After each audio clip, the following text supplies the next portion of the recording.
각 국가의 수도는 왜 알아야 하나요?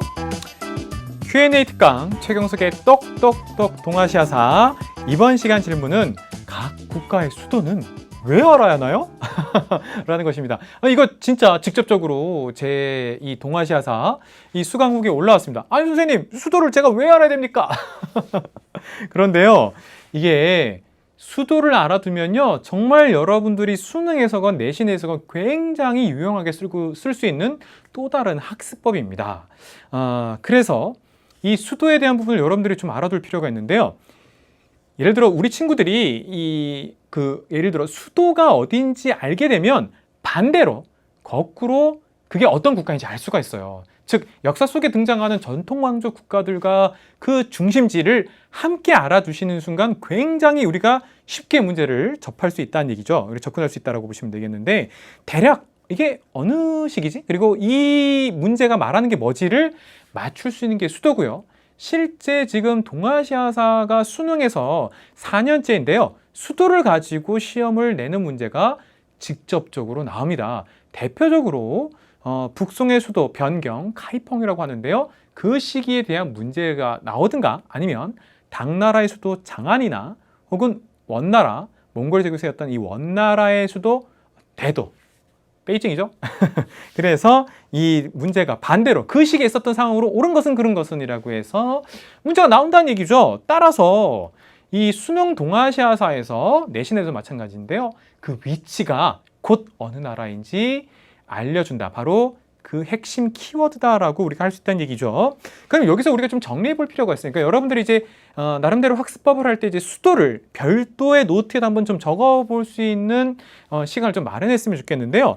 예를 들어 뭐니 해도 수능 동아시아에서 가장 많이 나온 것 중에 하나는 중국이에요. 그래서 중국은 이제 황허강 중심으로 예를 들어 뭐 장안이냐, 러양이냐, 카이펑이냐, 난징이냐, 항저우냐 나오는데, 사실 이제 보통 이제 하 왕조부터 출발하지 않습니까? 하, 상조, 춘추전국시 쭉 나가는데, 이제 진나라 수도는 좀 독특해요. 쉔양이라고 해서 이 쉔양은 잘 안 나와요. 그래서 보통 이제 근데 한 나라가 전한일 때가 있고 후한일 때가 있는데, 이 장안이 참 많이 나옵니다. 그래서 이제 장안부터 여러분들 좀 잡아나가도 되겠고요. 또 하나, 중국에서 이제 대표적으로 장안 아니면 로양이에요. 로양을 나급이라고도 하고 낙양이라고 하죠. 그래서 이 장안과 로양을 좀 여러분들이 보시면 되겠다라는 거고, 이 전한의 수도가 장안이었고 후한의 수도가 로양이에요. 근데 후한 이후로 로양이 수도였던 곳이 굉장히 많아요. 심지어 이 선비족, 북이 효문제 같은 사람도 아예 로양으로 이제 수도를 옮기기 때문에, 그래서 이제 그 로양을 보고 나머지 자료를 보게 되면 딱 이게 어느 왕조 시기? 그럼 그때 동아시아에서 무슨 일이 있었지? 이렇게 문제를 맞춘다고 보시면 되겠고요. 카이펑 같은 경우는 굉장히 쉬워요. 이제 카이펑은 왜 그러냐면 카이펑은 북송 때에만 수도였기 때문에 그래서 또 시험에 잘 나오기도 합니다. 반대로 좀 어려운 게 난징이에요.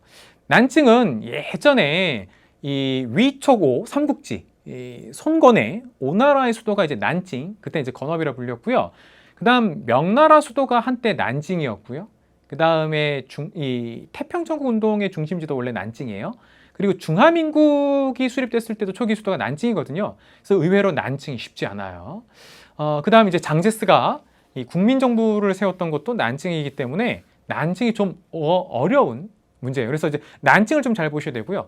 또 하나 이제 항저우인데, 항저우도 수도가 딱 한 번이었어요. 그게 이제 언제냐면 바로 이 남송 때였다고 보시면 되겠습니다.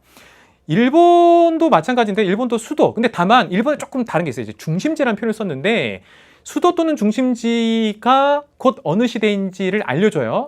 그래서 예를 들어서 일본에서 나라 시대라고 하잖아요. 그러면 이제 나라가 중심지였다는 얘기예요. 그러니까 나라에서 헤이조쿄 이렇게 되고, 일본에 예를 들어서 일본에서 헤이안 시대 이러면 헤이안쿄, 그래서 헤이안이 바로 수도였다고 보시면 되겠고, 다만 그 이후에 일본에서 일본의 천황 일왕은 계속해서 헤이안 교토에 있었는데 막부의 중심지가 등장해요. 그걸 갖고 이제 무슨 막부 하는데, 예를 들어서 아시카가 다카우치가 가마쿠라에서 막부를 열었다 이러면 가마쿠라 막부 혹은 가마쿠라 막부 시대 이렇게 되는 것이고, 아시카가 다카우치가 교토에 있는 무로마치에서 무로마치 막부를 열었다 이러면 무로마치 막부. 그 다음에 이제 도요토미 히데요시는 주로 오사카에 있었고요. 이제 예외로. 그 다음에 이제 에도 막부, 도쿠가와 막부 같은 경우에는 에도에 있었기 때문에 그러다가 이제 메이지 유신 이후에 에도가 이제 진짜 수도가 된다 이렇게 보시면 되겠죠. 그래서 이제 일본도 어느 시대인지 알 수가 있다라고 보시면 되겠고, 그 다음에 이제 베트남도 마찬가지예요. 이제 베트남 같은 경우에서도 베트남은 이제 중국 지배에서 저항을 해서 이제 벗어난 경우에 이제 왕조 수립되는데 대부분은 이제 바로 탕롱, 바로 오늘날의 하노이고요. 하노이인데 오늘날에도 수도가 하노이죠? 하노이죠. 다음에 이제 여러분들이 그 사이공, 이 사이공을 헷갈리는데 아니다. 사이공은 수도가 아니고 오늘날 이제 호치민시라고 보시면 되겠고요. 이 하노이가 그 바로 리 왕조 때부터 시작해서 계속해서 후계 레 왕조까지 수도가 하노이였다. 다만 이제 예외적으로 호 왕조 때만 하노이가 아니라 타인호화인데요. 타인호화가 너무 어려워요. 그래서 이제 주로는 리 왕조 때부터 레 왕조 때까지 중심지가 하노이였고 프랑스의 식민 지배를 받았을 때도 실질적인 수도 역할을 작은 파리라고 불렸던 하노이가 있었다. 오늘날의 베트남 사회주의 공화국 수도도 여전히 하노이 이렇게 보시면 되겠죠. 하노이를 예전에요. 예, 이름 되게 멋있습니다. 탕롱이라고 불렀어요. 탕롱의 뜻이 뭐냐면 한자어로 승룡, 용이 승천한다는 거죠.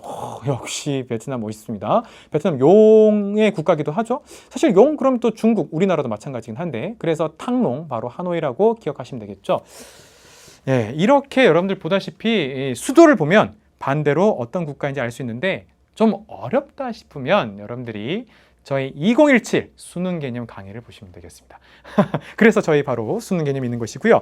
자, 이렇게 노트법, 학습법 정리의 또 다른 기본 그리고 핵심이 바로 국가의 수도를 나열해 보는 것. 그러면 여러분들이 이 동아시아사를 좀 쉽게 접근할 수 있다. 이렇게 보시면 되겠고요. 여러분들이 직접 한번 써보는 것도 분명히 굉장히 중요한 공부법이라고 보시면 되겠습니다. 자, 이렇게 해서 여러분들과 함께했던 Q&A 특강 최경숙의 똑똑똑 동아시아사. 각 국가의 수도 왜 중요한지 이제 알겠죠? 수고 많았고요. 다음 시간에 다시 만나요.